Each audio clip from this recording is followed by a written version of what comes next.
یوسف علیہ الصلاۃ والسلام کا یہ واقعہ یہاں تک پہنچا تھا کہ جیل میں یوسف علیہ السلام کے پاس 2 قیدی آئے اور کہنے لگے کہ ہم نے خواب دیکھا ہے، آپ ہمیں اس خواب کی تعبیر بتائیے۔ انا نراک من المحسنین، ہم آپ کو نیک آدمی سمجھتے ہیں۔ یوسف علیہ السلام نے کیا فرمایا؟ لا یأتیکما طعام ترزقانہ الا نبأتکما بتأویلہ قبل ان یأتیکما، فرمایا کہ تمہارا کھانا آنے سے پہلے میں تمہیں بتا دوں گا کہ وہ کیا آنے والا ہے۔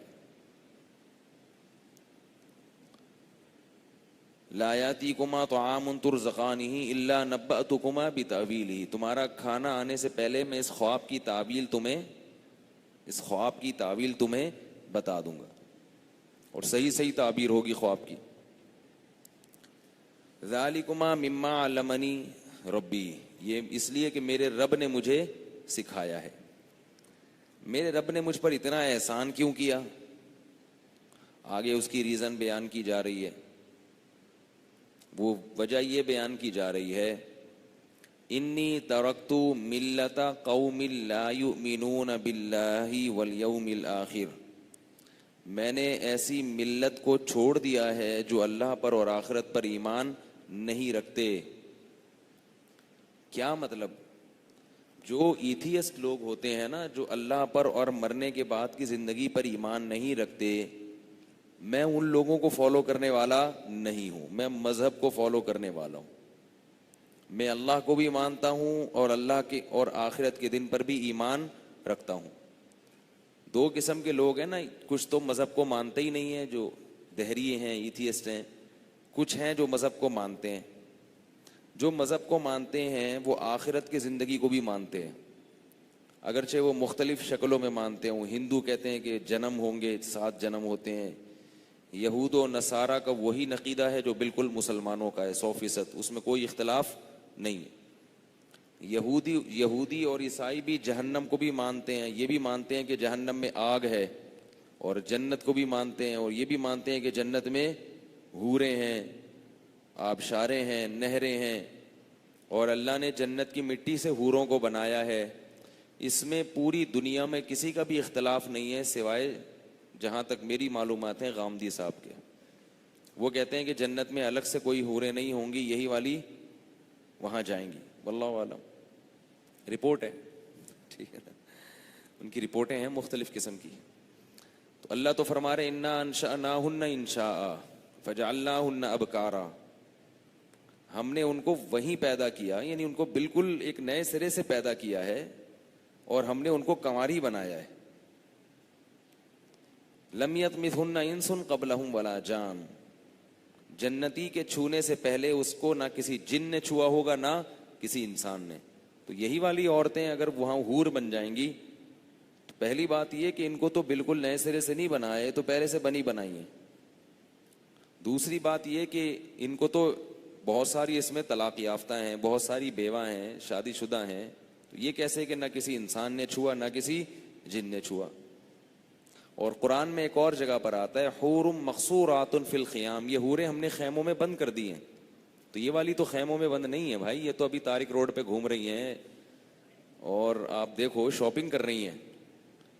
یہ والی تو خیموں میں ان کو پولیس ہی بند کر سکتی ہے، پولیس کے علاوہ ان کو گھر میں کوئی بھی بند نہیں کر سکتا۔ تو بالکل ہی بیچارے فارغ ہو گئے ہیں غامدی صاحب، لیکن اتنے اس خوبصورت اسٹائل سے بات کرتے ہیں، اخلاق سے، کہ لوگ کہتے ہیں واہ کیا بات ہے۔ تو بھائی دلیل بھی تو ہو، خالی باتیں ہی تھوڑی ہوں، کر کے چلے جاتے ہیں، کلپ تیار ہو جاتا ہے، یوٹیوب پہ لوگوں کے کمنٹس آتے ہیں کہ غامدی صاحب آپ کی عظمت کو سلام۔ لوگوں کو پتہ کچھ ہوتا ہی نہیں۔ تو خیر، پھر کہتے ہیں میری رائے ہے، اس سے اختلاف بھی تو ہو سکتا ہے، تو چھوڑنے کی ضرورت کیا ہے آپ کو؟ بیٹھے بیٹھے اپنی رائے، آپ کیا مجتہد ہیں؟ آپ کے استاذ کون ہیں جن سے آپ نے علم حاصل کیا؟ رائے دینے کا حق ہر ایک کو تھوڑی ہے۔ تو حدیث میں تو آتا ہے کہ یہ جو دنیا کی عورتیں یہ تو جنت کی حوروں کی سردار ہوں گی۔ اس حدیث سے بھی پتہ چلتا ہے کہ وہ حوریں الگ ہیں اور یہ الگ ہیں۔ اور حضرت عائشہ کی حدیث ہے، فرمایا کہ ان کو اللہ زیادہ حسن دے گا دنیا کی عورتوں کو، کیونکہ انہوں نے تو روزے رکھے ہیں، نمازیں پڑھی ہیں، زکاتیں دی ہیں، یہ تو عمل سے جنت میں جا رہی ہیں. اور جو پیدائشی حوریں ہیں جنت کی، وہ عمل سے نہیں جا رہی، ان کو اللہ ایک اسٹیپ پیچھے رکھے گا. یہ صحیح حدیث ہے. یہ بھی جناب غامدی صاحب کے مسلک کے خلاف ہے. اس حدیث سے بھی پتہ چلتا ہے کہ وہ حوریں الگ ہیں، یہ والی الگ ہیں. یہ سردار ہوں گی ان کی، بشرطے کہ جنت میں جائیں. ٹھیک ہے نا، جو جائیں گی سردار بن جائیں گی. تو اللہ تعالیٰ نے یوسف علیہ السلام نے کیا فرمایا کہ میرے رب نے مجھ پر یہ احسان اس لیے کیا کہ بھئی دنیا میں کتنے قسم کے لوگ ہیں. کچھ تو مذہب کو مانتے ہی نہیں، جو مذہب کو مانتے ہیں وہ پھر آخرت کو تو مانتے ہیں مگر اللہ کے ساتھ شرک کرتے ہیں. تو پہلی بات تو یہ کہ میں ان لوگوں میں سے نہیں ہوں جو مذہب کو مانتے ہی نہیں ہیں. دوسری بات، میں ان لوگوں میں سے ہوں جو آخرت کو مانتے ہیں اور اللہ کو صرف ایک مانتے ہیں. انی ترکت ملت قوم لا یؤمنون باللہ، میں ایسی قوم کو ترک کر دیا ہے جو اللہ پر ایمان نہیں رکھتے. تو بھائی آپ بھی عزم کرو کہ ہم ایسے لوگوں کو فیس بک پہ، یوٹیوب پہ، یونیورسٹیوں میں ایسے پروفیسروں کو فالو نہیں کریں گے جو اللہ پر ایمان نہیں رکھتے. یونیورسٹیوں میں آج کل یہ سب اس قسم کے پروفیسر آ گئے ہیں. واتبعت ملت آبائی، اور میں اپنے باپ داداؤں کی ملت کی پیروی کرتا ہوں. ابراہیم و اسحاق و یعقوب، جو ابراہیم تھے اور اسحاق تھے اور یعقوب تھے. ابا، دادا، پردادا، ان تینوں کا ذکر کر دیا حضرت یوسف علیہ السلام نے کہ میں ان کو فالو کرتا ہوں. تو باپ دادا اگر صحیح راستے پر ہوں تو ہمیں ان کو فالو کرنا چاہیے. اور پھر ان کو تبلیغ کرنے لگے. یا صاحبی السجن، اور ابھی دیکھو خواب کی تعبیر نہیں بتا رہے ہیں، خواب کی تعبیر روک کے رکھی ہوئی ہے کہ ابھی یہ نا بات سن لیں گے غور سے. اس سے ہمیں پتہ چلتا ہے کہ دعوت اور تبلیغ اس کی زیادہ مؤثر ہوتی ہے جس کا لوگوں پہ کوئی روب ہو یا لوگ اس کے محتاج ہوں. تو یوسف علیہ السلام نے دیکھا کہ اب یہ مجبور ہیں میری تعبیر سننے کے لیے، تو تعبیر بتانے سے پہلے ان کو تبلیغ شروع کر دی. یا صاحبی السجن ارباب متفرقون خیر ام اللہ الواحد القہار. تم اے میرے جیل کے دوستو، میرے ساتھیوں، دیکھو وہ کافر تھے مگر ان کو کیا کہہ رہے ہیں؟ اے میرے جیل کے ساتھی. بھائی ٹھیک ہے کافر ہو، فی الحال تو ہنڈی وال ہو نا، پشتوں میں ہنڈی وال کہتے ہیں دوست کو. فی الحال کیا ہو؟ ابے سب ایک ہی جگہ بیٹھے ہوئے ہیں، ابھی کیا دشمنی کرنی. ساتھی ہو ہمارے بھائی، ایک ہی ساتھ سوتے ہیں، ایک ہی ساتھ اٹھتے ہیں، ایک ہی ساتھ سب کھانا کھاتے ہیں بیٹھ کے. ہنڈی وال ہو، ہنڈی وال. تو یہ دعوت کا کیا سکھایا جا رہا ہے؟ اگر وہ بولتے تم تو کافر کے بچے ہو، میرے ابا تو ہجرت کر کے گئے تھے کافروں کے علاقے سے، ابراہیم علیہ السلام، تو وہ دعوت سنتے. تو تبلیغ جب بھی کی جائے گی فائدہ جب ہوگا جب نرم انداز سے کی جائے. ٹھیک ہے نا، نرم انداز سے کی جائے. سخت انداز میں کرو گے تو فائدے کے بجائے نقصان ہوگا. تو محبت سے کہہ رہے ہیں یا صاحبہی، میرے دونوں ساتھیوں، جیل کے ساتھیوں. ارباب، مجھے اتنی بات بتاؤ، میرے دلائل تمہاری سمجھ میں آئے نہ آئے، کامن سینس استعمال کرو. ارباب متفرقون خیر، بہت سارے خدا اچھے ہیں یا ایک اچھا ہے؟ اس سے تو ذہنی طور پہ بھی کنفیوز رہو گے نا. کون سے والے بھگوان کو خوش کریں؟ یہ 50 والا ہے، یہ 100 والا ہے، یہ 150 والا ہے؟ ارے بھائی ایک کو محبوب بنا لو، بس اس کے پیچھے پڑ جاؤ کہ اس کی رضا اور اس کی ناراضگی، بس اس کی رضا کی کوشش کرنی ہے اور اس کی ناراضگی سے بچنا ہے. اسی کو اللہ نے دوسرے مقام پہ فرمایا ضرب اللہ مثلا رجلا فیہ شرکاء متشاکسون ورجلا سلما لرجل. فرمایا بتاؤ ایک آدمی ہے جس کے بہت سارے آقا ہیں اور وہ آقا آپس میں جھگڑتے بھی ہیں. وہ کہتا ہے یہ کرو، وہ کہتا ہے نہیں یہ نہیں، یہ کرو، وہ کہتا ہے یہ کرو، وہ کہتا ہے نہیں یہ نہیں، یہ نہیں. یہ زیادہ بہتر ہے. اللہ مثال دے رہے ہیں وَرَجُلًا سَلَمًا لِرَجُلٍ، اور ایک وہ ہے جس کا آقا صرف ایک، غلام وہ ہے جس کا مولا اور آقا ایک ہے. هَلْ يَسْتَوِيَانِ مَثَلًا، اللہ فرماتے ہیں دونوں برابر ہو سکتے ہیں؟ سکون میں کون ہوگا؟ جس کا ایک. جس کا ایک مولا ہو، وہ سکون میں ہوگا. یہ جو اللہ نے مرد کو 4 کی دی اجازت اور عورت کو نہیں دی، اس کی وجہ بھی یہی ہے کہ مرد ایک سربراہ ہے، امیر ہے. امیر ایک ہوتا ہے، اس کو خوش رکھنا آسان. امیر 4 ہو گئے نا تو ان 4 کو خوش رکھنا ناممکن. نہیں آ رہی بات؟ اس کو خوش کریں گے وہ ناراض. غفار کو خوش کیا ستار ناراض ہو گیا، وسیم کو خوش کیا کلیم ناراض ہو گیا. تو اللہ نے عورت کو یہ ٹینشن نہیں دی کہ بھئی تم ایک کو خوش رکھ لو جنت میں چلی جاؤ گی. اور مرد کے لیے جو بیوی ہے وہ امیر نہیں ہوتی، وہ اس کے ماتحت ہوتی ہے، اور رعایا ہمیشہ زیادہ ہوتی ہے. امیر ایک ہوتا ہے، اس کے ماتحت پھنستا تو وہ بھی ہے ٹھیک ہے نا. اس کو خوش کرے گا وہ ناراض، اس کو خوش کرے گا وہ ناراض. پھنستے تو سب ہیں لیکن ایک چوڑے میں نہیں پھنستا، ہلکے میں پھنستا ہے. اور اگر عورت کو 4 شوہر دے دیے جائیں تو وہ بہت بری طریقے سے پھنس جائے گی، ناممکن ہے چلنا. یہ ایک حکمت ہے.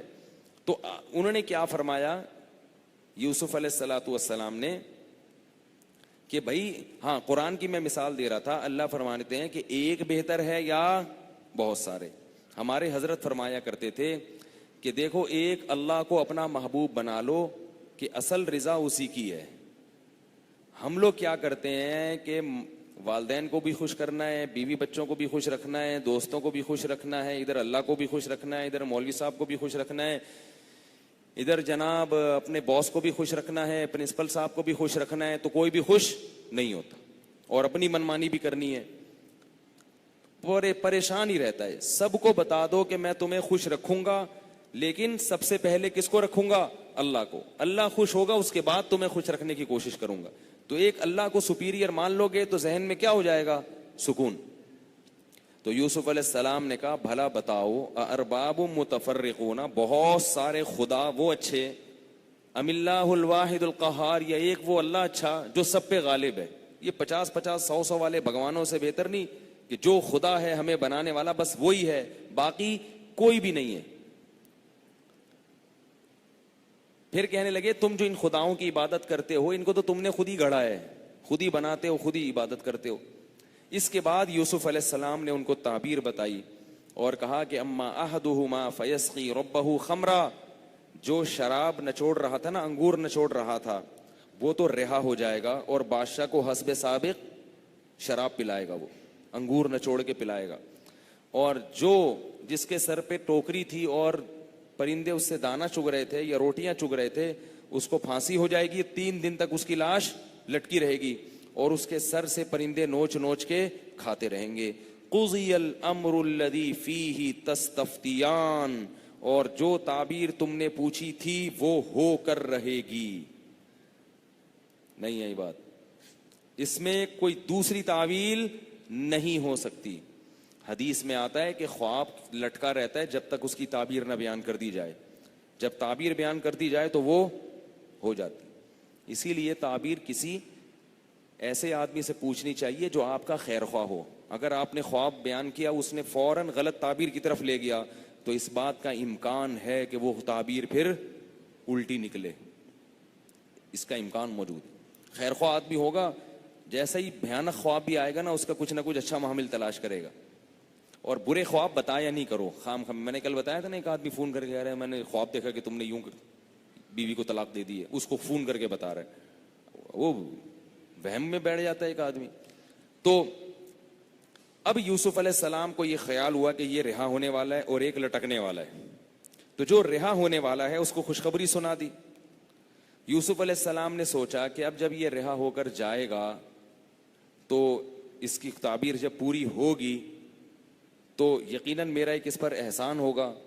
تو میں اب اس کو ایک سفارش کر دیتا ہوں.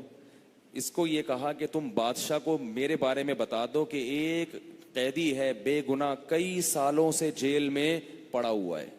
کچھ تھوڑا خیال کر لو اس کا، کیونکہ بادشاہ لوگ بھول جاتے ہیں جیل میں ڈال کے. تو یوسف علیہ السلام نے کہا کہ بادشاہ سے کہو کہ ایک نوجوان ہے، قیدی ہے، بہت عرصے سے جیل میں پڑا ہوا ہے، اس کی کچھ ریکویسٹ کرو، کچھ سفارش کرو کہ اس کو نکالو. اس سے یہ بھی پتا چلا کہ اسباب اختیار کرنا یہ توکل کے خلاف نہیں ہے. یوسف علیہ السلام جیل میں صبر تو کر رہے ہیں مگر نکلنے کی کوششیں بھی کر رہے ہیں. اب یہ نہیں کہ آپ کہیں بس اللہ کی مرضی چونکہ جیل ہی تھی لہذا جیل میں ہی رہوں گا, یہ تو بیوقوفوں والی بات ہو گئی نا. اسی طرح جب زلیخا نے یوسف علیہ السلام پہ الزام لگایا تھا کہ, تو یوسف علیہ السلام نے کیا کہا, ہی راودتنی, نہیں یہ جھوٹ بول رہی ہے. تو اپنی صفائی بیان کرنا بھی تقوی کے منافی نہیں ہے کہ نہیں میں تو کچھ نہیں کہوں گا, میں تو چپ بیٹھوں گا. بھائی آپ کو جو پتا ہے وہ تو بولو نا. لوگوں الزام لگا رہے ہیں آپ کے اوپر, پوری دنیا ذلیل کر رہی ہے, آپ کو رسوا کر رہی ہے, آپ منہ سے بولتے ہی نہیں کچھ. تو آپ کم از کم ایک دفعہ وضاحت کر دو. ہاں بالکل ہی بھونڈا الزام ہو جس کا کوئی نہ سر نہ پیر, پھر ایسے لوگوں کو لفٹ نہیں کرانی چاہیے. میرے ہر بیان پہ نہ کوئی کمنٹس آ رہے ہوتے ہیں, آپ نے بیان میں یوں کہہ دیا تو آپ نے یوں کر دیا, اس کا یہ مطلب. میں نے کہا اس کا یہ مطلب نہیں. کہہ رہے نہیں اس کا یہ آپ وضاحت کریں. میں نے کہا ہر بیان میں وضاحتی بیانات ہوتے رہیں گے تو بیان کم ہوگا, وضاحتی بیانات بڑھ جائیں گے. تو اس لیے ہر آدمی کے اشکال کا جواب نہیں دینا چاہیے, ہر آدمی کو لفٹ نہیں کرانے چاہیے. کوئی معقول اعتراض ہو پھر ٹھیک ہے. خیر, تو یوسف علیہ السلام نے اس کو کہا کہ بھائی میرا بتا دینا. اللہ فرماتے ہیں فانساہ الشیطان, شیطان نے اس کو بھلا دیا, اور وہ ایسا نالائق بھول گیا. کتنے بڑے محسن اس کے, اور بھول گیا. اپنا کام جب انسان کا ہوتا ہے نا تو وہ پہلے کیسے بھنے بن کے آئے تھے, یوسف آپ بہت نیک آدمی ہیں, پوری ان کی 1 گھنٹے کا بیان بھی سن لیا توحید پر, اپنے باپ دادا کے دین کے خلاف تسلی سے سن کے بولا وہ ٹھیک ہے ماشاءاللہ تعبیر بتا دیں آپ. اور جب تعبیر بتائی نکل گئے تو کیا ہوا, بھول گئے. یہ ہے انسان مطلب پرست.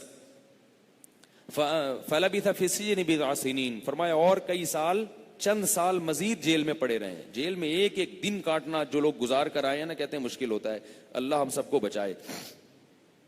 اب اللہ کی قدرت جوش میں آئی.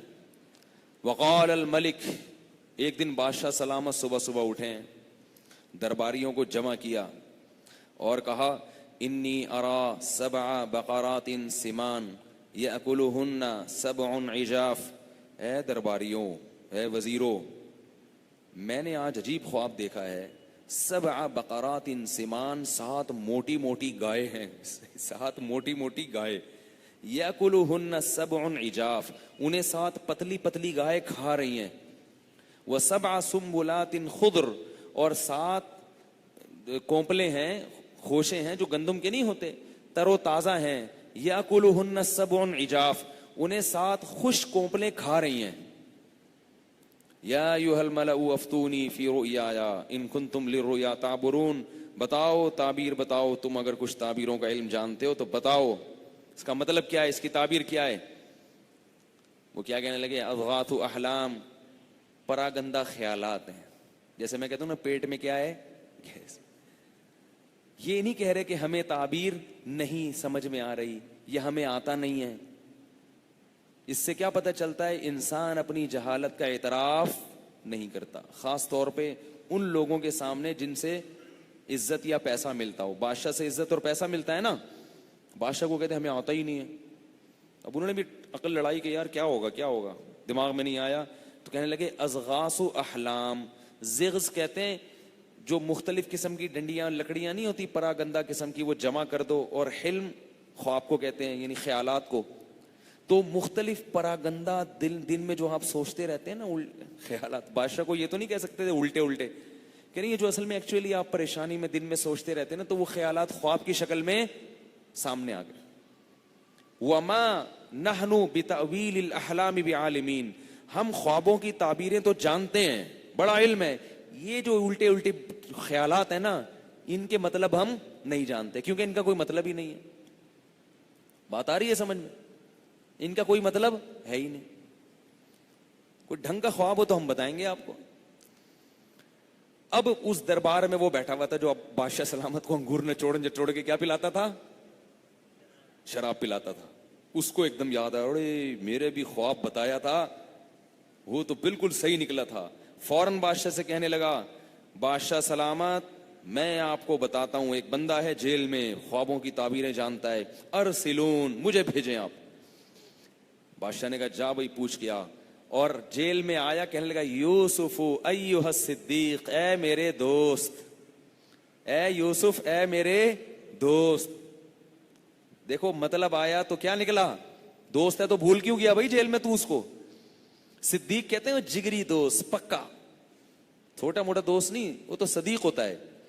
یوسف ایھا الصدیق افتنا فی 7 بقرات سمان, بتاؤ 7 موٹی موٹی گائے ہیں, یاکلہن 7 عجاف, 7 پتلی پتلی گائیں ان کو کھا رہی ہیں, وسبع سنبلات خضر واخر یابسات, 7 خشک کونپلیں 7 تر کونپلوں کو کھا رہی ہیں.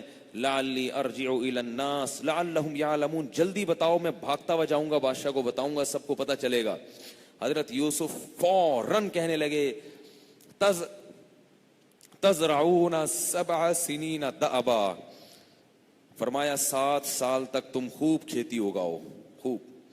فما حصدتم فذروه فی سنبلہ, 7 سال تک جو پیداوار ہو اسے کچھ استعمال کرو اور کچھ اگلے 7 سال کے لیے روک لو. روکو کس میں؟ اسی میں چھوڑ کے رکھ دو, کیونکہ فریج تو نہیں تھے نا اس زمانے میں. گندم کو اس کے خوشوں سے نہ نکالو, دانے کو اس کے خوشوں سے نہ نکالو, اسی میں اسٹور کرو. پھر 7 سال آئیں گے قحط کے, اور تم نے جو کچھ جمع کیا ہوگا ان سب کو کیا کر دیں گے, وہ کھا کے ختم کر دیں گے. اس میں اشارہ تھا کہ پوری دنیا جتنا بھی مصر کے قریب قریب علاقے ان میں قحط پڑنے والا ہے. اگر تم نے اسٹور نہیں کیا خود بھی مرو گے اور پبلک بھی مرے گی. تھوڑا تھوڑا کھاؤ اور زیادہ کیا کرو, اسٹور کرو. ثم یاتی من بعد ذلک عام فیہ یغاث الناس وفیہ یعصرون, پھر اگلے 7 سال دوبارہ بارشیں شروع ہو جائیں گی. اب بادشاہ کو پتا چلا یہ خواب ہے, تعبیر بتائی ہے, بادشاہ کو بڑی زبردست لگی. بادشاہ نے کہا قال الملک اتونی بہ استخلص لنفسی, قال الملک اتونی بہ, بادشاہ نے کہا اس کو لے آؤ, جیل سے نکال کے لاؤ. اب یہ کیسی آزمائش ہے, جب بادشاہ کا نمائندہ آیا حضرت یوسف کو جیل سے نکالنے کے لیے کہ بادشاہ سلامت آپ کو بلا رہے ہیں. یوسف علیہ السلام نے کہا نہیں, پہلے بادشاہ سے کہو کہ اپنی بیوی کو بٹھائے, عورتوں کو بٹھائے, اور علل اعلان اس سے پوچھے کہ میں نے اس پہ دست درازی کی کوشش کی تھی یا اس نے کی تھی. حضرت یوسف سمجھ گئے کہ اب بادشاہ کس کا محتاج ہے, میرا. پہلے میں اپنی براءت کا اعلان کرواؤں, پاک دامنی کا. کیوں؟ کیونکہ پیغمبر کا منصب ہے تبلیغ. اگر ذرا سا بھی ان کی ذات پہ, لوگوں کو ان کے کردار پہ شبہ ہوگا تو یہ شبہ ان کے منصب میں رکاوٹ بنے گا, ان کے مشن میں رکاوٹ بنے گا. انہوں نے کہا اپنی ذات کو پہلے کلیئر کرواؤں گا میں. نبی کیونکہ مشہور تو ہو گیا تھا نا, لوگوں میں ڈاؤٹ تو تھا کہ پتہ نہیں انہوں نے کیا انہوں نے کیا, کیونکہ جیل میں ڈال دیا تھا. جیل میں ڈال دیا تو بعض لوگ یہ سمجھ سکتے تھے بھائی کوئی غلطی کی ہوگی جس کی سزا مل رہی ہے, تبھی تو جیل سے نکل کے آ رہے ہیں. نبی صلی اللہ علیہ وسلم نے فرمایا, صحیح حدیث ہے, حدیث کا مفہوم ہے کہ یوسف کا صبر تھا کہ اتنا عرصہ جیل میں رہے ہیں مگر جیل سے نکلنے سے انکار کر دیا جب تک برات کا اعلان نہیں ہو گیا. اور یہ ہمارے نبی کی تواضع تھی. فرمایا کہ اگر میں ہوتا تو میں جیل سے پہلے نکل جاتا. فرمایا میں ہوتا تو کیا کرتا, جیل سے پہلے نکل جاتا. تو یہ صبر تھا کہ نہیں پہلے برات. تو پھر بادشاہ نے عورتوں کو جمع کیا, فرمایا کہ وہ کیا کہانی تھی بتاؤ, صاف صاف بتاؤ. سب مل گئے. تو پھر بادشاہ کی بیوی نے اپنے بادشاہ کے شوہر کے سامنے صاف لفظوں میں اقرار کیا. پہلے تو اقرار نہیں کر رہی تھی, لیکن دیکھا کہ بھئی اللہ نے اس کو عزت دی ہے, اللہ ہر جگہ اس کی مدد کر رہے ہیں, تو جرم کا اعتراف کرنے میں ہی عافیت ہے. تو کہنے لگی ہی کہ انا راودتہ عن نفسہ, میں نے اس کو بہلایا تھا, پھسلایا تھا, اور وہ کیا ہے, انہ لمن الصادقین, وہ سچا ہے. اب یوسف علیہ السلام نے جو یہ اقرار, یہ اپنی برات کا اعلان کروایا نا, اس میں ایک کبر کا شائبہ ہوتا ہے کہ اپنے آپ کو ہر جگہ پاکیزہ ثابت کرنے کی کوشش کی جا رہی ہے. یہ بھی تو ہوتا ہے نا کہ بھئی ہم تو اتنے نیک ہیں, ہم سے تو یہ ہو ہی نہیں سکتا. تو اس کا جواب دیا یوسف علیہ السلام نے, فرمایا کہ ذالک لیعلم انی لم اخنہ بالغیب, بادشاہ کو پتا چل جائے کہ میں بادشاہ کے گھر میں رہ کر اس کے ساتھ خیانت نہیں کر سکتا تھا, ورنہ وہ کیا سوچے گا میرے بارے میں. اور آگے فرمایا وما ابرئ نفسی, میں اپنے نفس کو بری قرار نہیں دیتا, ان النفس لامارۃ بالسوء, نفس کا تو کام ہی گناہوں کی دعوت دینا ہے. یہ نہیں کہ میں بڑا پاکیزہ ہوں, بہت نیک ہوں. بھائی میرے ساتھ بھی وہی نفس ہے جو دوسروں کے ساتھ ہوتا ہے, مجھے بھی گناہ کی دعوت دیتا ہے, دوسروں کو بھی دیتا ہے. ان النفس لامارۃ بالسوء الا ما رحم ربی، جس پر اللہ رحم کرے وہ بچ جاتا ہے، جس پر اللہ رحم نہ کرے وہ نہیں بچ پاتا. یہ تواضع ہے کہ اپنی برات کا اعلان کر کے بھی اپنی برتری ثابت نہیں کر رہے، کہہ رہے بھائی میرا کمال نہیں ہے، مجھے بچانے والا کون ہے؟ اللہ ہے. بادشاہ نے جب یہ تقریر سنی کہ یار جیل میں بیٹھ کر اتنی اپنی عزت نفس کی فکر، اپنی کردار کی فکر، کہ ایسے جیل سے نکل نہیں رہے، پہلے اپنی برات کا اعلان کروا رہے ہیں، کوئی بہت ہی اس آدمی کی، اس نوجوان کی مینٹل اپروچ بہت اوپر ہے، یہ بڑا ذہین ہے، کردار کا بہت اچھا ہے، تواضع کا اظہار بھی کر رہا ہے اور اس کی بھی برات کر رہا ہے. ورنہ لوگوں کو ان چیزوں کی پرواہ تھوڑی ہوتی ہے، بولتا ہے بھائی نکلو یار یہاں سے، دیکھیں گے کیا ہو گیا، الزام لگ گیا تو کسی نے بھنگی کہہ دیا، کسی نے چمار کہہ دیا، آپ بول دیں کسی بھنگی کو بھنگی کیا ہوا، ہوں نا بھنگی، آپ بولیں چمار، بولو چمار ہوں، ماشاء اللہ شکریہ آپ. لیکن کسی عزت دار کو آپ بول کے دیکھیں وہ غلط دبا دے گا. تو حضرت یوسف اپنے اوپر تہمت زنا کی برداشت نہیں کر رہے کہ بھائی میں نہیں کر سکتا یہ. تو اپنا کردار ہمیں معاشرے میں ایسا ہی دکھانا چاہیے، یہ ثابت کر دینا چاہیے اپنے بارے میں کہ ہم گناہ کی طرف نہیں جا سکتے. کردار کا اچھا ہونا ثابت کر دینا چاہیے، لیکن تکبر نہیں کرنا چاہیے. پھر نسبت کس کی طرف کرنی چاہیے؟ اللہ کی. بھائی اللہ کا کرم ہے، میرا کمال نہیں. تو بادشاہ نے جب یہ تقریر سنی، بادشاہ نے کہا اس کو، پہلے تو بادشاہ نے کہا تھا اس کو بلاؤ، اب بادشاہ نے کہا بلاؤ، استخلصہ لنفسی، آج سے وہ دربار میں کس کے ساتھ بیٹھے گا؟ میرے ساتھ بیٹھے گا. ایسا بندہ تو ہمیں چاہیے بھائی. یہ کیا بیکار سے وزیر رکھے ہوئے ہیں، ٹھیک ہے نا، مکھنجو سے پبلک اکٹھی کی ہوئی ہے، کچرا پارٹی ہم نے سیاست میں، بادشاہ نے بھی رکھے ہوئے ہوں گے نا اس وقت، تو ہم نے سیاست میں کیا کچرا پارٹی رکھی ہوئی، کیا مکھنجو، وہ ڈھنگ کا بندہ مل رہا ہے بھائی، ایسی ذہین باتیں کر رہا ہے، ایسی عقل اور اتنا کردار کا صاف ستھرا پاکیزہ، لے آؤ. آج کے بعد اسے ہمارے پاس کیا ملے گا؟ ٹھکانہ ملے گا، عہدہ ملے گا. جب یوسف علیہ السلام آئے اور بادشاہ نے ان سے بات چیت کی تو بادشاہ متاثر ہو کر اس نے کہا کہ میں کیا کروں گا، آپ کو عہدہ دوں گا. یوسف علیہ السلام نے کہا اجعلنی علی خزائن الارض، اگر آپ نے مجھے کوئی عہدہ دینا ہے تو آپ مجھے وزیر خزانہ بنا دو، شعبہ مالیات کس کے حوالے کر دو؟ ملک کا، میرے. کیوں؟ انی حفیظ، پہلی بات میں خیانت کرنے والا. بھائی جو مالیات کا شعبہ ہے، وزیر خزانہ ہے، اس کے لیے پہلی صفت کیا ہے؟ وہ ڈنڈی مارنے والا نہیں. ہمارے جو وزیر خزانہ ہیں ان کے اپنے خزانے ہمارے خزانوں سے زیادہ، یعنی ہمارے وزیر خزانہ سے کیا ہوتا ہے کہ ہمارے خزانوں سے وہ اپنے خزانے زیادہ بھر لیتے. تو وہ نام کے جیسے وہ وزیر تعلیم تھا نا، ریٹائرمنٹ کے بعد اس سے انٹرویو لیا کہ بھئی آپ تعلیم کے بارے میں یہ وہ، کہہ رہا بھائی تعلیم والی کا نہیں، مجھ سے پوچھو. انہوں نے کہا آپ وزیر تعلیم تھے، آپ کو تعلیم کا نہیں پتا؟ تو کہتے جب تھے اس وقت نہیں پتا تھا، اب تو ریٹائر ہو گئے تو پتہ ہی نہیں ہوتا. تو یوسف علیہ السلام نے کیا کہا؟ مجھے کیا بناؤ؟ مالیات میرے، کیونکہ ابھی قحط پڑنے والا ہے، اس کو مینج بھی میں کرنا جانتا ہوں، کتنا غلہ روکنا ہے، کتنا تقسیم کرنا ہے، پھر پوری دنیا سے لوگ آئیں گے تو فیکس کتنا دینا ہے، اتنا بھی نہ دو کہ ہم ہی قحط میں. یہ تو معاشیات کا ایک اہم اصول ہے نا، معاشیات کا اہم. پھر ہم ان سے پیسے لے کے اپنے ملک کی ترقی کا ذریعہ بنیں گے، اکانومی ہماری مضبوط ہوگی. تو پھر یوسف علیہ السلام کو اس نے کہ اچھا حفیظ علیم، میں یہ علم جانتا بھی ہوں، یہ علم جانتا بھی ہوں، اکاؤنٹنگ کا علم، معاشیات کا علم اللہ نے معجزاتی طور پر مجھے عطا کیا ہے. اس سے اس علم کی اہمیت کا اندازہ ہوتا ہے، اکاؤنٹنگ کے علم کی اہمیت کا، کہ اللہ نے پیغمبر کو بطور معجزہ کے یہ علم دیا تھا، تو اس علم میں کوئی اہم چیز تھی تبھی تو دیا تھا نا اللہ نے. اور یہ بھی پتہ چلتا ہے کہ جو جس شعبے کا اہل ہو اس کو وہی شعبہ دینا چاہیے. اور یہ بھی پتہ چلتا ہے کہ غیر مسلم ریاست میں عہدہ قبول کرنا جائز ہے. اور یہ بھی پتہ چلتا ہے کہ غیر مسلم ریاست میں اگر آپ کوئی عہدہ مل گیا ہے تو آپ اس ملک کی ترقی کا ذریعہ بھی بن سکتے ہیں. نہیں آ رہی؟ وہ تو بادشاہ تو کافر تھا نا، تو کافر کے ہاں آپ کیا بن گئے تھے؟ وزیر بن گئے تھے. اور کس ملک کی ترقی کا ذریعہ بن رہے تھے؟ ان غیر مسلم ریاست کی. اور نیت کیا تھی؟ انسانیت کی خدمت. یہ نیت نہیں تھی کہ یہ اتنے مضبوط ہو جائیں کہ ہمیں ہی یہاں سے بھگا دیں. اگر کہیں ایسا ہو رہا ہے تو پھر جائز نہیں ہے. لیکن اگر انسانیت کی خدمت ہو اور ہو بھی انسانیت ہی کی خدمت تو غیر مسلم ملک میں اگر کوئی عہدہ ملا ہے تو اس میں بھی دیانتداری سے کام کرنا واجب ہے. سمجھ رہے ہو کہ نہیں سمجھ رہے ہو؟ آج لوگ کہتے ہیں میں امریکہ میں ہوں, میں چائنا میں ہوں, میں کیوں, مجھے جو عہدہ دیا ہے تو میں کیوں دیانتداری سے کام کروں, یہ تو کافر ہیں. تو بھائی پھر عہدہ چھوڑ دو, تنخواہ پوری لے رہے ہو اور کام میں ڈنڈی مار رہے ہو, تو یہ معاہدے کی خلاف ورزی ہے. آپ کو کہیں بھی کوئی ذمہ داری دی جائے, آپ کے ذمہ لازم ہے کہ آپ وہ ذمہ داری احسن طریقے سے پوری کریں.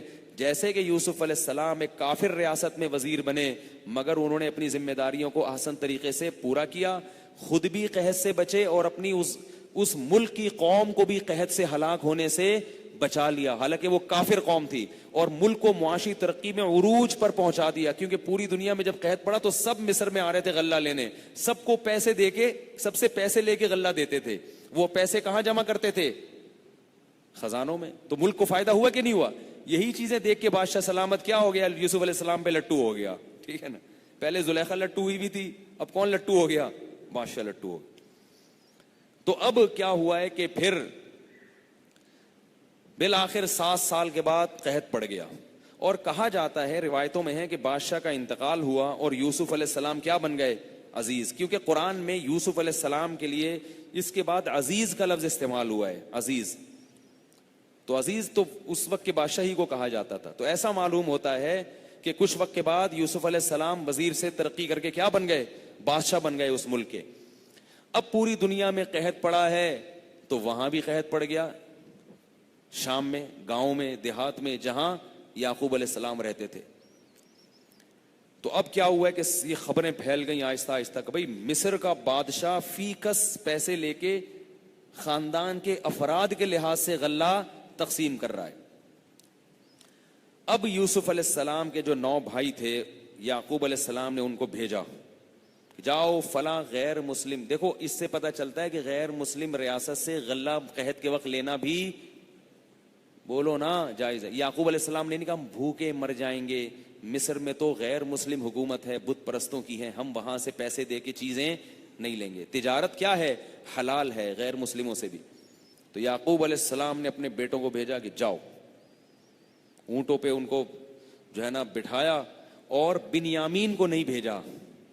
کہا کہ یہ بتا دینا کہ ہمارا ایک اور بھائی ہے لیکن ابا کا بڑا چہیتا ہے, ابا اسے چھوڑتے نہیں ہیں, اس کا بھی غلہ دے دو.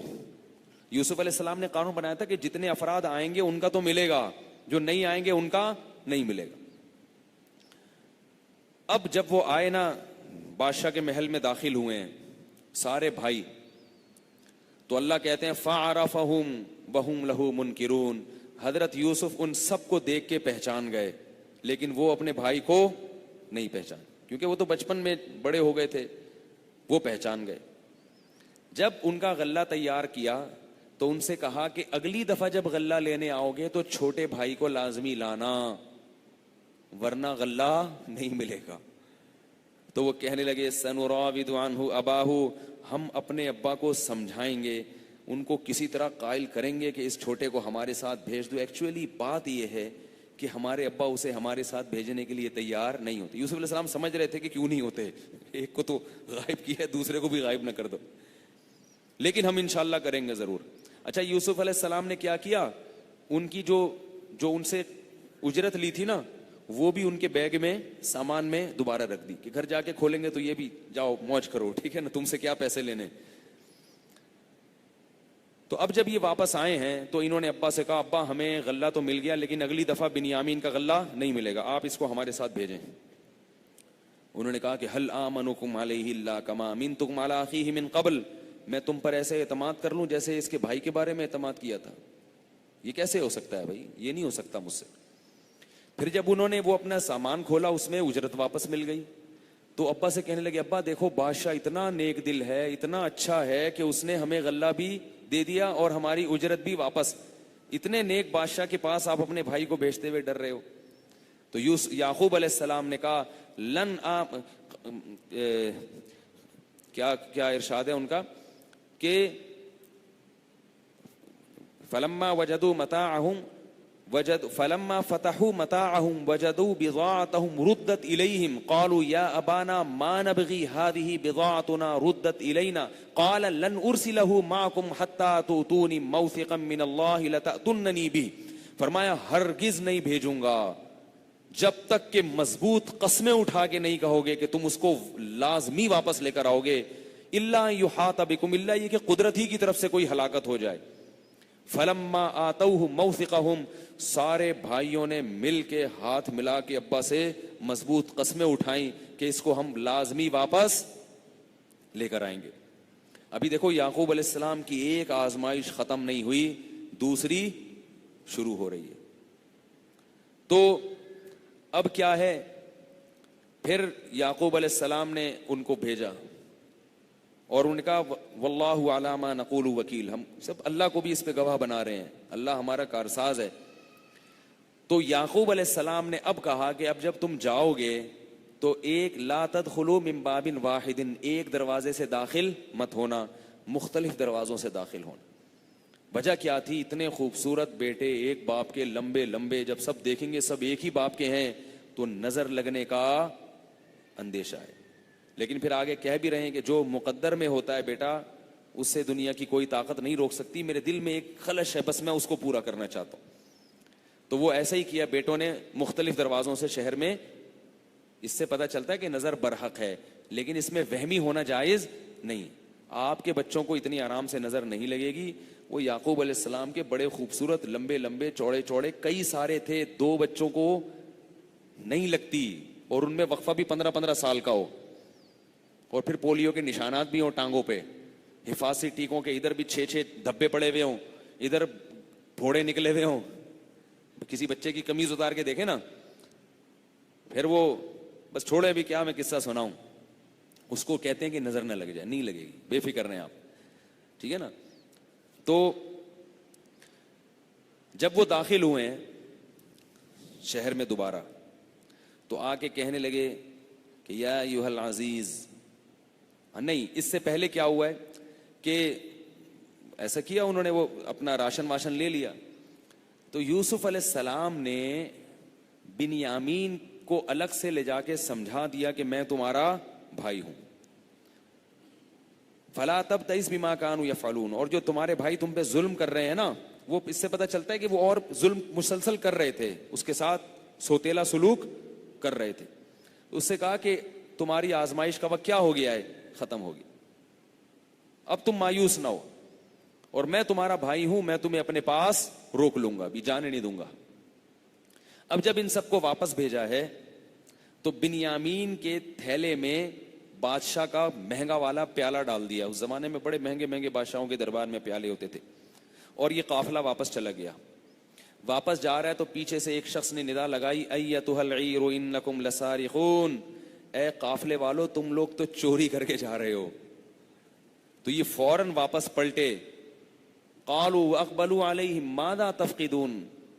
بھئی تم کیا تم گم پاتے ہو؟ انہوں نے کہا نفقد صواع الملک، بادشاہ کا پیالہ گم ہو گیا ہے.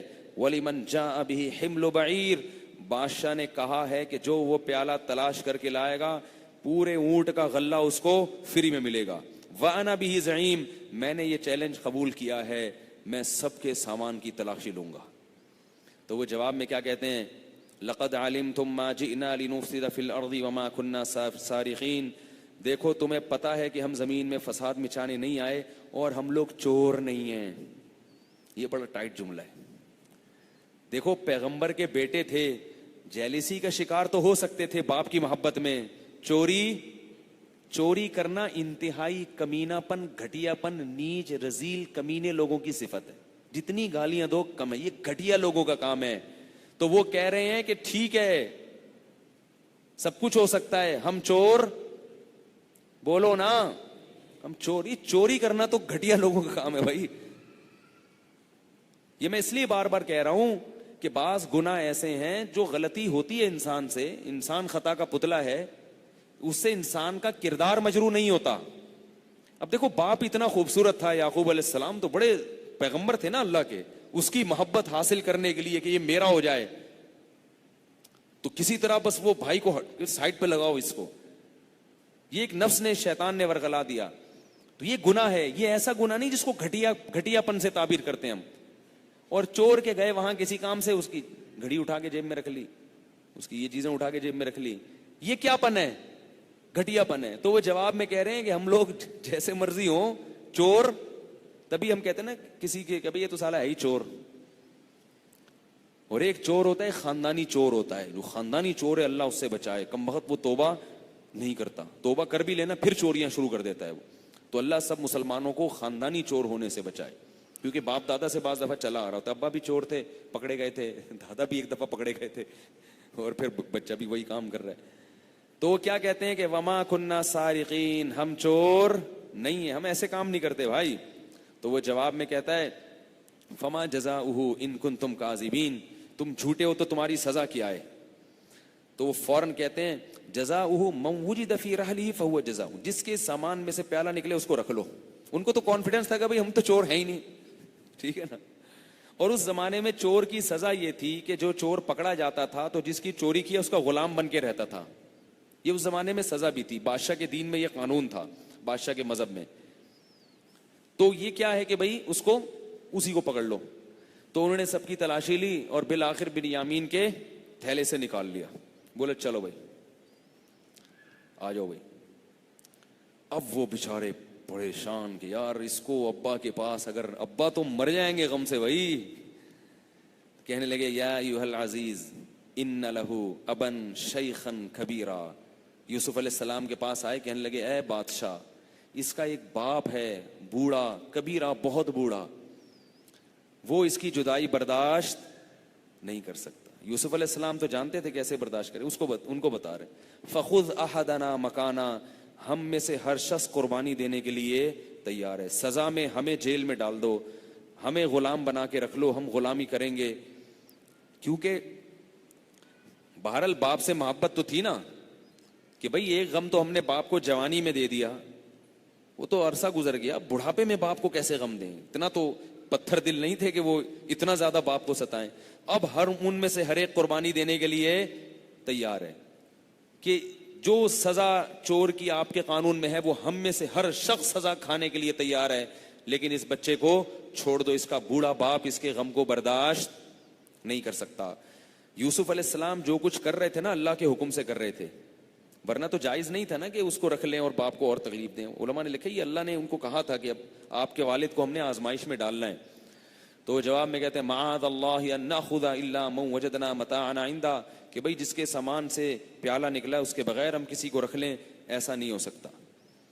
اللہ کی قرآن میں فرماتے ہیں فلما استيئسوا منه خلصوا نجيا، جب پوری ایڑی چوٹی کا زور لگا لیا انہوں نے کہ بھئی اس کو نہ رکھو، ہم میں سے کسی کو رکھ لو، تو نہیں مانے تو مایوس ہو کے خلصوا نجیہ، ایک کونے میں جمع ہو کے آپس میں چپکے سے بات چیت کرنے لگے.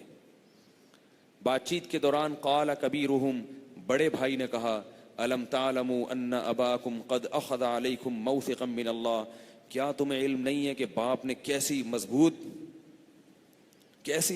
قسمیں لی تھیں کہ ہر صورت میں بھائی کو ہم نے واپس لے کر آنا ہے. ومن قبل ما فرطتم فی یوسف، اور اس سے پہلے ہم یوسف کے بارے میں جو کچھ ہم یوسف کے ساتھ کر چکے ہیں وہ بھی ہم سب کے سامنے ہے. فلن ابرح الارض، اب میں اس زمین سے ہٹنے کے لیے تیار نہیں ہوں، میں مصر واپس باپ کے گھر جانے کے لیے تیار نہیں ہوں. حتی یأذن لی او یحکم اللہ لی، یأذن لی ابی، باپ جب تک مجھے اجازت نہیں دے گا یا اللہ کی طرف سے موت کا فرشتہ آ کے میری روح نہیں قبض کر لیتا، میں باپ کو منہ دکھانے کے قابل نہیں ہوں. ارجعوا الی ابیکم، تم سب جاؤ اپنے باپ کے پاس. فقولوا یا ابانا، اور جا کے بیک زبان ہو کے کہو اے ہمارے ابا، ان ابنک سرق، آپ کے بیٹے نے چوری کی ہے. وما شہدنا الا بما علمنا، ہم تو وہی کچھ کہہ سکتے ہیں جس کا علم رکھتے ہیں. وما شہدنا الا بما علمنا وما کننا للغیب حافظین، ہم غیب کا علم نہیں رکھتے، ہمیں اگر پتا ہوتا کہ یہ ہو جائے گا تو ہم بھائی کو کبھی ساتھ لے کے نہیں جاتے. واسأل القریۃ التی کننا فیہا، ابا آ کے اس بستی والوں سے پوچھو جہاں ہم ہیں. وہ بیچارہ باپ کہاں آئے گا. قرآن کہتا ہے کہ یہ سب یعقوب کے پاس آئے. یعقوب علیہ السلام نے فرمایا قال بل سولت لکم انفسکم امرا، کہ تمہارے نفسوں نے ایک چیز کیا کر لی ہے؟ گڑھ لی ہے، جھوٹ بول رہے ہو۔ دیکھو پہلے بھی یعقوب علیہ السلام نے کیا کہا تھا؟ جھوٹ بول رہے ہو، یوسف علیہ السلام کی باری، اور اس دفعہ بھی یعقوب علیہ السلام نے کیا کہا؟ کہ تم جھوٹ بول رہے ہو۔ حالانکہ وہ پہلے جھوٹ بول رہے تھے، اب کی بار سچ بول رہے تھے۔ اس سے ہمیں دو بڑے اسباق ملتے ہیں۔ نمبر ایک، پیغمبر عالم الغیب نہیں ہوتے۔ نمبر دو، مضبوط قرائن کسی کے بارے میں جھوٹے ہونے کے پتہ چل جائیں تو اس کو جھوٹا کہنا جائز ہے۔ کیونکہ مضبوط قرائن کیا تھے؟ بھائی پہلے یوسف کو غائب کر دیا، اب کس کو غائب کر دیا؟ ایسا کیسے ہو سکتا ہے؟ بیٹا تو میرا چور ہے ہی نہیں، کوئی اور الزام ہوتا تو میں مان بھی لیتا، بھیڑیے کا لگا دیتے تو شاید کچھ یقین ہے، چور تو ہو ہی نہیں سکتا وہ، تو اس سے بھی بڑی بات لے کر آ گئے نا۔ لیکن اس دفعہ کیا کر رہے تھے وہ؟ سچ۔ تو اس سے پتہ چلتا ہے کہ بعض دفعہ ہم کسی پر کرتے ہیں فیصلہ لیکن وہ صحیح ہوتا ہے، لیکن ہم کس کے مکلف ہیں بھائی؟ قرائن کے۔ لیکن زنا میں تہمت لگانا جائز نہیں ہے، فحاشی کی تہمت میں گواہوں کا ہونا ضروری ہے۔ قال بل سولت لكم انفسكم امرا فصبر جمیل، جیسے یوسف کے گم ہونے پر کیا کہا تھا؟ صبر جمیل، کچھ کر نہیں سکتا، میں تمہارے خلاف کیا FIR کٹواؤں گا، تمہیں جیل میں بند کروں گا، بیٹے ہو میرے، کیا کر سکتا ہے باپ، بوڑھا باپ بیٹوں کے۔ فصبر جمیل، دوبارہ کیا کروں گا؟ صبر، ایسا صبر جس میں اللہ سے کوئی شکایت نہیں ہوگی۔ اب دیکھو یہاں ایک بات، ایک غم ختم نہیں ہوا کہ دوسرا غم شروع۔ ہم ہوتے تو کسی بزرگ کے پاس جاتے، آج کے اوریجنل بزرگ نہیں جو بنے ہوئے ہیں بزرگ، ان کے پاس جاتے، وہ کیا کہتا؟ کسی نے کچھ، تمہارے گھر میں تو پہلے ایک بچہ غائب ہوا، اب دوسرا غائب ہو گیا، فلاں نے تعویذ کیا ہوا ہے، تو بکواس ہے، چھوڑ دو یہ فضول لوگوں کو۔ پیغمبروں کی یہ سیرت نہیں ہے۔ غم کس کی طرف سے آتے ہیں؟ اللہ کی طرف سے آتے ہیں۔ کسی کا باپ بھی کچھ نہیں کر سکتا تمہارے گھر میں۔ جو تعویذ گنڈے والا آ کے بولا کرے نا کسی نے کچھ کر دیا ہے، بولے تیرے باپ میں دم نہیں ہے، کچھ کسی کے باپ میں دم نہیں ہے کچھ کرنے کے، اور نکل یہاں سے، اس کو بھگاؤ گے، اس کو جب تک چترول لگا کے بھگاؤ گی نا وہ گند پھیلاتا رہے گا اور ایسی چکنی چپڑی باتیں کرے گا کہ تم مان جاؤ گے، پھر میرا سر کھاؤ گے، پھر بولو کہ تکیے کے نیچے سے وہ نکلا ہے تو بالٹی کے اندر سے وہ نکلا ہے۔ ایسے لوگوں کے گھروں سے کچھ نہ کچھ نکلتا ہی رہتا ہے، کچھ نہ کچھ۔ ہمارے گھر سے کبھی نکلتا ہے، اڑا کے پھینک دیتے ہیں۔ کوئی آتا ہے، کوئی آ کے رکھ کے چلا گیا، رکھ گیا، کیا ہو گیا؟ اس کے بعد نکلتا ہی نہیں کچھ۔ لوگ مایوس ہو جاتے ہیں، یار ان کے تو کچھ جتنے بھی تعویذ رکھ دو مفتی صاحب کے ہاں، ان کی صحت پہ کوئی اثر پڑتا ہی نہیں ہے۔ سمجھا یہ بات؟ اور مجھے پتہ چل جائے کس نے رکھا ہے تو میں اس کے گھر مسور کی دال رکھ کے آ جاؤں گا، وہ ایسا بے ہوش ہو جا کے دیکھ کے یار پتہ نہیں کیا یہ۔ غم کس کی طرف سے ہیں؟ اب یعقوب علیہ السلام کا دل گھٹ رہا ہے، وَتَوَلَّى عَنْهُمْ، اپنے بیٹوں سے منہ موڑ لیا، منہ موڑ لیا، نفرت سے منہ موڑ لیا۔ وقال، اور پھر اتنے عرصے سے جو گھٹ رہے تھے نا، صبر کر رہے تھے نا، صبر، شکایت زبان پہ نہیں آ رہی، تو اب ایک حرف زبان کا شکایت پہ آیا، شکایت کا زبان پہ آیا، وہ کیا؟ وہ بھی اللہ سے شکایت نہیں، یا اسفا علی یوسف، ہائے افسوس یوسف پر۔ یوسف علیہ السلام کی یاد دوبارہ کیوں؟ انہیں یقین ہو گیا کہ وہ بھی بھیڑیے نے نہیں کھایا تھا۔ مر جاتا ہے نا کوئی تو تسلی ہو جاتی ہے، اس کو بھی انہوں نے کہیں غائب کیا ہے۔ باپ کو کیسا غم ہے کہ بیٹا کہاں گیا، کن ہاتھوں میں پل رہا ہے، کون اس کو اٹھا کے لے گیا، کس مصیبت میں ہے، کہاں ہے، کیسے ہے، اور وہ بیٹا جس کے سے ہمیں امیدیں تھی کہ اللہ اس کو قبول کرے گا، میرا نائب اور جانشین بنائے گا، کس حال میں ہوگا وہ؟ یا صفا علی یوسف وابیضت عیناہ من الحزن، اللہ فرماتے ہیں روتے روتے آنکھوں کی بینائی غم سے چلی گئی، نابینا ہو گئے۔ فہو کظیم، اور غم میں جو نا کظم کہتے ہیں، جب آپ غم کے گھونٹ کو پی رہے ہو، بڑے بڑے غم کے گھونٹ ہے کہ انسان کا پھٹنے کا دل چاہ رہا ہے، مگر آپ اللہ کی خاطر اس گھونٹ کو پی رہے ہیں، صبر کر رہے ہیں، کیونکہ ہو نہیں سکتا نا کچھ، کیا ہوگا بھائی؟ تو ان کی جو بیٹیاں تھیں، بیٹے تھے، جو بھی وہاں ان کے بہویں تھیں، خاندان بہت بڑا خاندان تھا یعقوب علیہ السلام کا، وہ سب کہنے لگے تاللہ تفتأ تذکر یوسف حتی تکون حرضا او تکون من الہالکین، کہ آپ اب تک یوسف کے غم کو نہیں بھولے، ایسا نہ ہو کہ آپ کی جان ہلاک ہو جائے۔ تو جواب میں کیا کہتے ہیں؟ انما اشکو بثی وحزنی الی اللہ، میں اپنا غم تم سے شیئر نہیں کر رہا، اپنا غم تمہیں بیان نہیں کر رہا. کس کو بیان کر رہا ہوں؟ کس کے سامنے بتا رہا ہوں اپنا غم؟ اللہ سے. یہ تو غم کی بات، اور اتنے غم کی حالت میں بھی امید کی باتیں. وَأَعْلَمُ مِنَ اللَّهِ مَا لَا تَعْلَمُونَ، اللہ کے بارے میں وہ کچھ جانتا ہوں جو تم نہیں جانتے. کیا مطلب؟ مجھے علم ہے کہ اللہ میرے ساتھ غلط نہیں کر رہا، دے رہا ہے، غم دے رہا ہے، گھٹ رہا ہوں میں اندر سے، بینائی چلی گئی، اس میں بھی اس کی کوئی کیا ہے؟ مصلحت ہے، جو مصلحت میں نہیں جانتا. اس میں بھی کیا ہے؟ اس کی مصلحت ہے، وہ مصلحت میں نہیں جانتا، مگر مجھے امید ہے کہ وہ کیا کر رہا ہے؟ خیر کر رہا ہے. دیکھو یہ اللہ ہمیں واقعات کیوں بتا رہے ہیں پیغمبروں کے؟ اس لیے کہ غم ہم پر بھی آ سکتے ہیں.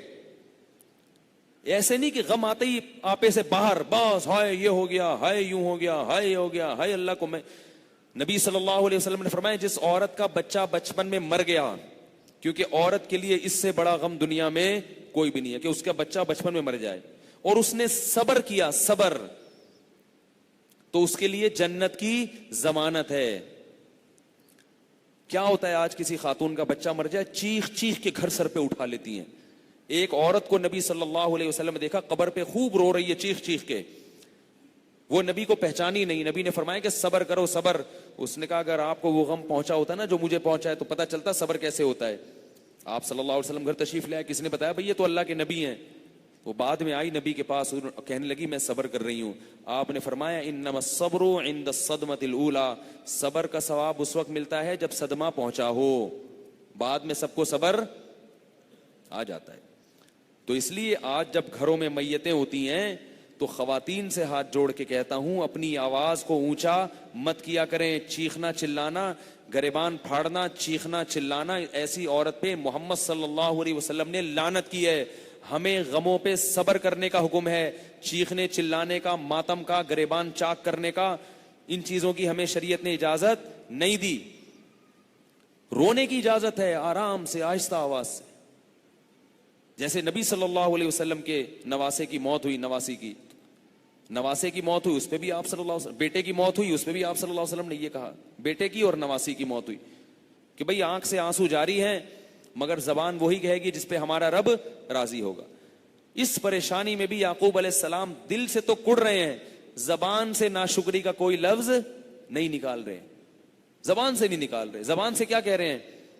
اعلم من اللہ ما لا تعلمون، بھائی اس میں کیا ہے؟ خیر ہوگی.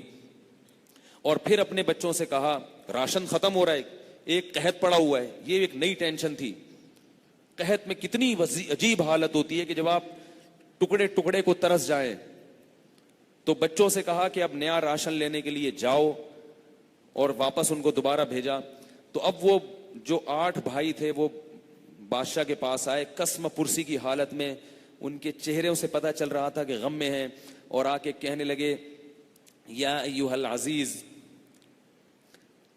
یا ایھا العزیز، اے بادشاہ، مسنا واہلنا الضر، ہمیں بڑا غم پہنچا ہے، بڑی تکلیف پہنچی ہے، ہمیں بھی اور ہمارے اہل و عیال کو بھی.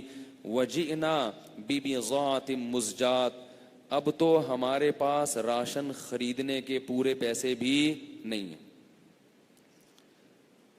ایسے حالات یعقوب علیہ السلام کے گھر کے خراب ہو گئے تھے کہ قحط کی حالت میں ماہانہ راشن خریدنے کے پیسے ختم، تھوڑی سی پونجی لے کر آئے ہیں.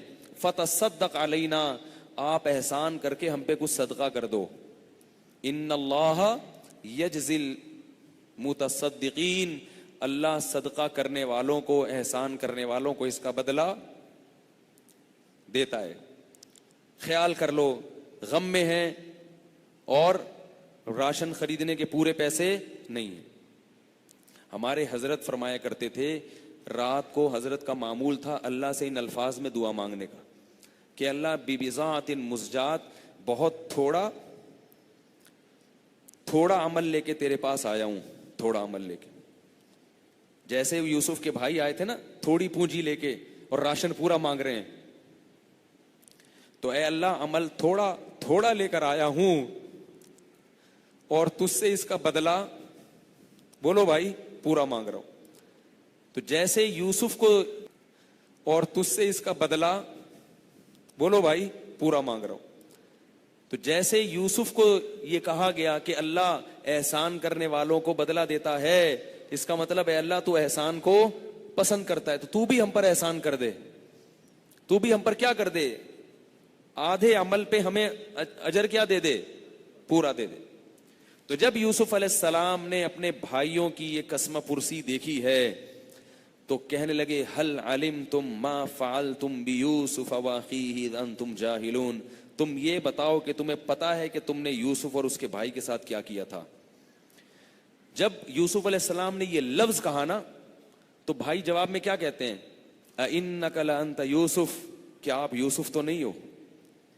اب اندازہ لگاؤ کہ کیسے پہچانا انہوں نے، کیونکہ مشابہت تو آ رہی تھی لیکن وہ یہی سوچ رہے تھے کہ بھائی ہمارا بھائی کیسے ہو سکتا ہے، اس کو تو ہم نے کنویں میں ڈال دیا تھا، وہ مصر کا بادشاہ بن کے کیسے بیٹھ سکتا ہے، وہ تو غلاموں کی طرح بازاروں میں فروخت ہوا ہوگا. لیکن یہ واقعہ یوسف علیہ السلام کے علاوہ کوئی بھی نہیں جانتا تھا، اور مصر میں اتنی دور دوسرے ملک میں. تو جب یوسف علیہ السلام نے کہا هل علمتم ما فعلتم بیوسف، تمہیں پتا ہے کہ تم نے یوسف کے ساتھ کیا کیا، تو وہ جواب میں کہتے ہیں اِنَّكَ لَأَنْتَ یوسف، کیا ایسا تو نہیں ہے کہ تم ہی یوسف ہو. قال انا یوسف وہذا اخی، فرمایا ہاں میں یوسف ہوں اور یہ میرا بھائی ہے. قد من اللہ علینا، اللہ نے ہم پر کیا کیا ہے، خصوصی کرم کیا ہے. اب یہ نسبت کس کی طرف کر رہے ہیں، یہ نہیں کہہ رہے اصل میں ایکچولی ہمارے اعمال ایسے تھے، ہم تھے کہ ہم نے اپنی ایبلٹی کی بنیاد پر، اپنی قابلیت کی بنیاد پر ہم یہاں تک پہنچے اور تم اپنی حرکتوں کی وجہ سے پیچھے رہ گئے. فرمانے قد من اللہ علینا، اللہ نے ہم پر احسان کیا ہے. انہ من یتقی ویصبر، اور بات یہ ہے کہ جو تقوی والی زندگی اختیار کرتا ہے اور صبر سے کام لیتا ہے، فإن اللہ لا یضیع اجر المحسنین، اللہ ایسے لوگوں کے اجر کو ضائع نہیں کرتے. ہم نے تمہاری مظالم پہ کیا کیا تھا، صبر. تو پتہ چلا کہ رشتہ داروں کے مظالم پہ صبر کرنا تاکہ رشتہ داری نہ ٹوٹے، یہ بہت بڑی عبادت ہے. تو وہ بھائی جواب میں کیا کہتے ہیں، قالوا تاللہ لقد آثرک اللہ علینا. پہلے تو حسد تھا نا کہ یہ آگے نہ بڑھ جائیں، آگے نہ بڑھ جائیں. اب کیا کہہ رہے ہیں، تاللہ، اللہ کی قسم، لقد آثرک اللہ علینا، اللہ نے تم کو ہم پر فضیلت دی ہے. ہم چاہے نہ چاہیں آج اس بات کا اقرار کرنے پر مجبور ہیں. وَإِن كُنَّا خَاطِئِينَ، اور ہم غلطی پر تھے، ہم سے غلطیاں ہوئی ہیں، تمہیں اللہ نے ہم پر فضیلت دی ہے.